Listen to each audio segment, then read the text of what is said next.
Hello, it's Leah. So yesterday we went to Dairy Queen.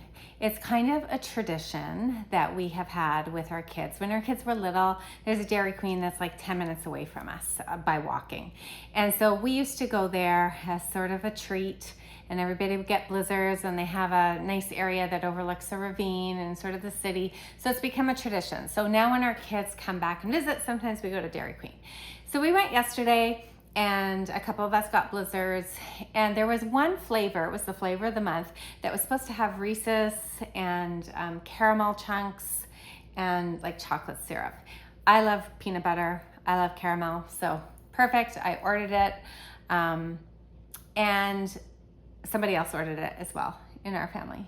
And as I was eating it, like the first bite, it was like, oh, that's like a mouthful of Reese's and caramel. It was so good. And then I kept on eating it, and there was just so much stuff in it, just like ridiculous amount of stuff in it. I was like, where's the ice cream? So I asked my daughter-in-law, like, do you have ice cream in yours? She's like, no. And it's insane. It's crazy. There's just so many chunks.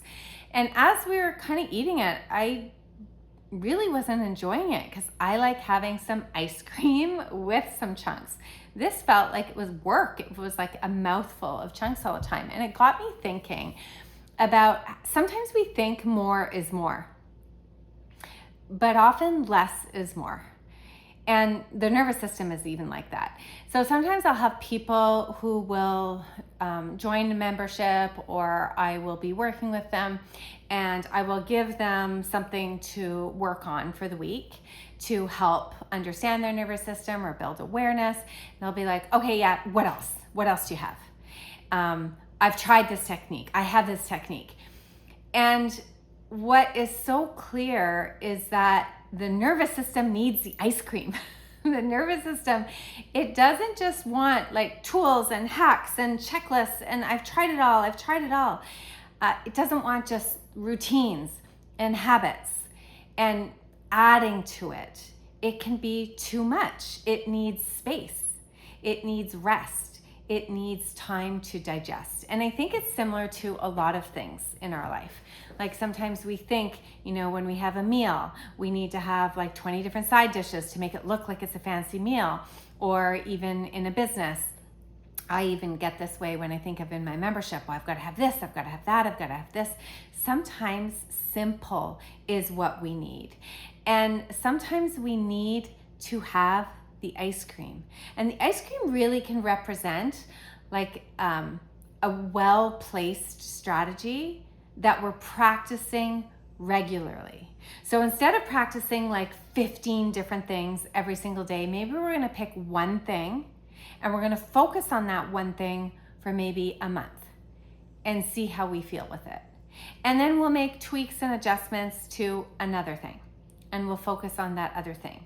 So instead of going after all the things, all the hacks, all the strategies, all the checklists, we just have one thing. And it can be, what do we need to have that base of safety? Because that's the other thing. I think that when we realize and build awareness about our nervous system, and maybe we start to see we've been dysregulated for periods of time, or maybe even our whole life, we've been in team hyper or team hypo. And we don't really know even what safety is. Like I'll have clients, and even this was for myself, when somebody talked about safety, I was like, I don't even know what you're talking about. And safety is like these moments where I feel fine or at ease. The nervous system needs to have safety in order for it to grow, to change, to thrive. And that safety is just like it needs to have the ice cream. And if all you're doing is trying to figure out the hacks to cope with whatever is going through, you're never going to be able to make true change, because safety is needed. Safety is built on rest, and safety is built on routines, yes, but it's built on space, and it is built on little habits that are sustainable, that are consistent. Because even things like good stress or really well-intentioned strategies can be too much for the system if that's all we have. If we're constantly trying to regulate ourselves without allowing ourselves to build the awareness, to have the acceptance, to just acknowledge where we are, then we're not going to be able to create that lasting change.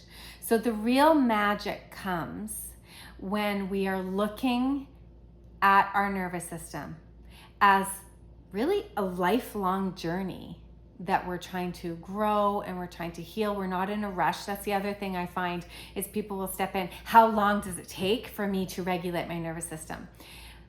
Ongoing. How long will it take for you to see changes? Sometimes you see changes right away. Like you can add just a little bit of a Reese's cup to an ice cream and put it in a blizzard and you'll taste the Reese's cup. But you need to have the space, the time, the rest. That's how neuroplasticity happens. It needs to have a really rich environment where changes can take place.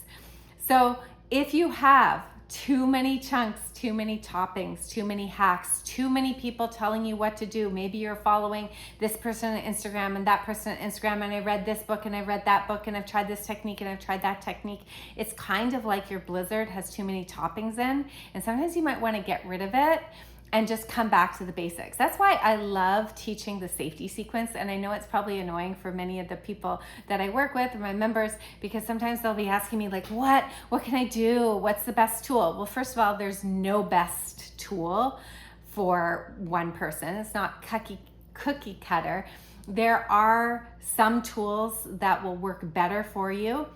But if I am gonna pick one thing, I'm gonna look at the safety sequence, because the safety sequence is a framework that can invite in various very, very simple tools, and it invites in safety. So the safety sequence is establishing that external safety, letting the brain know that you are objectively safe. So asking that question, am I safe? And looking around, the external resources, the senses, yes, I am safe. Then going into the body internally, do I feel safe? Getting to know what goes on in your body. What does your body feel like internally? What are some of the sensations? How do they feel for you? Do you feel safe? If you have tension, if you have pain, if you have fluttering, that may not feel safe for you. And then the third piece is to relax your body intentionally in some way, because a relaxed body cannot house stress. So you can relax your body multiple different ways. I love the ragdoll. It's one of my favorites, but breath work, doing different breathing exercises, focusing on the exhale is one way. Some people use relaxing their butt cheeks, that pelvic floor area. Some people use panoramic vision. There are so many ways we can relax our body. But the safety sequence is like a really simple tool. It's like a lot of ice cream, and then we're just putting in a couple of toppings, as opposed to you can try this and you can try this and you can try this, where the system just gets too overwhelmed and then you'll end up shutting down again. And then you'll think that these strategies don't work.